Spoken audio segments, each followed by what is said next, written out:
Kia ora, it's Grant Whitbourne here and welcome to video 1 in a 5-part series I'm going to be doing on personal pronouns. Now, personal pronouns in Te Reo Māori are one of the hardest things I've found for people to learn.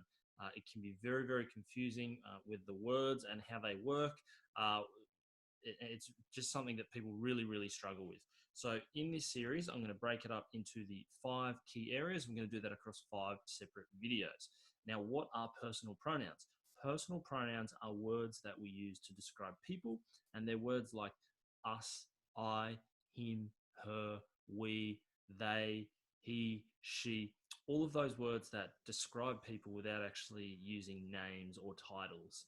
So they're the kinds of words that we're going to be covering off in this 5-part series. Now, before we get into it, I just want to remind you, if you haven't already hit the subscribe button, please do so below so we can stay in touch and you can keep up to date with all the new videos. So let's go across to the first lesson and we'll jump across to the screencast to start.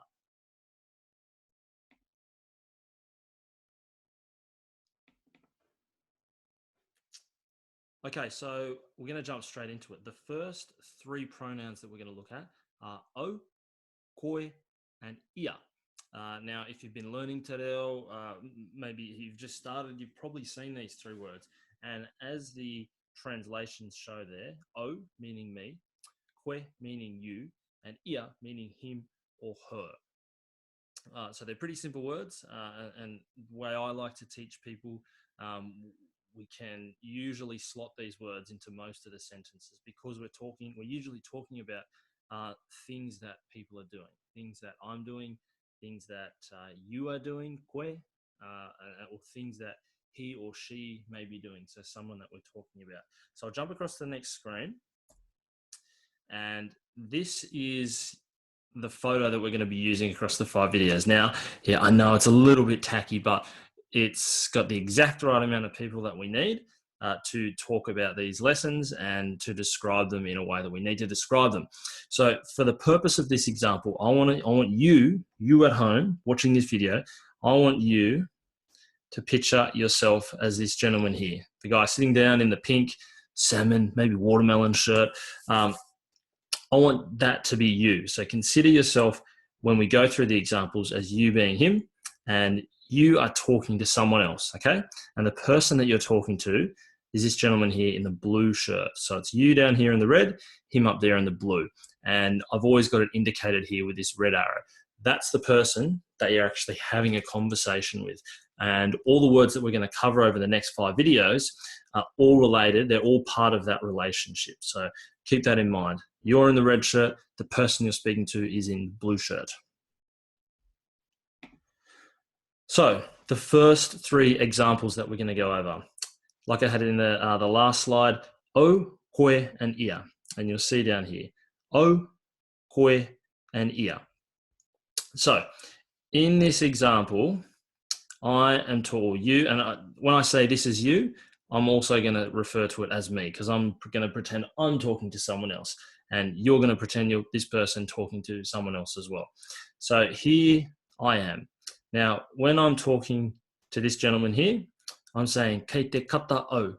I am laughing, as in me, the person that's actually speaking. Kei te tū koe is the next example. You are standing. So he's actually talking about, or in this case, you're talking about the person that you're talking to. So this guy over here in the blue shirt. Kei te tū koe.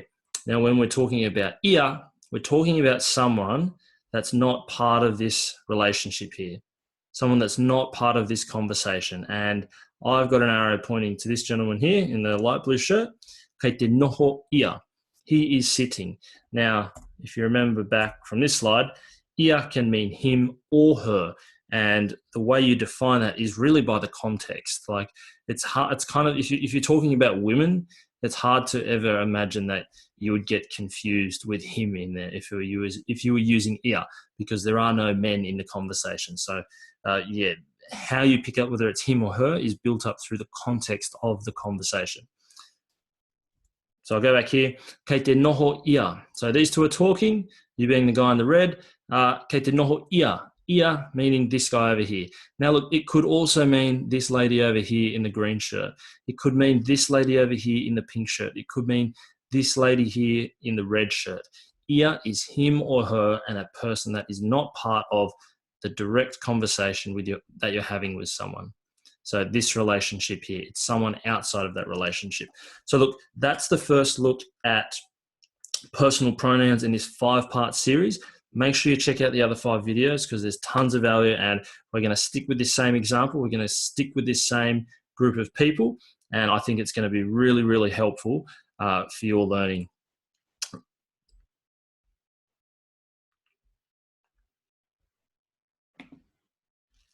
All right, so that's it for this video. We've covered off o, koe, and ia. In the next few videos, we're going to look at some of those other trickier words. I won't bring them up yet, but yeah, make sure you check out the next few videos in this series. There should be a link down below and even a box somewhere around here.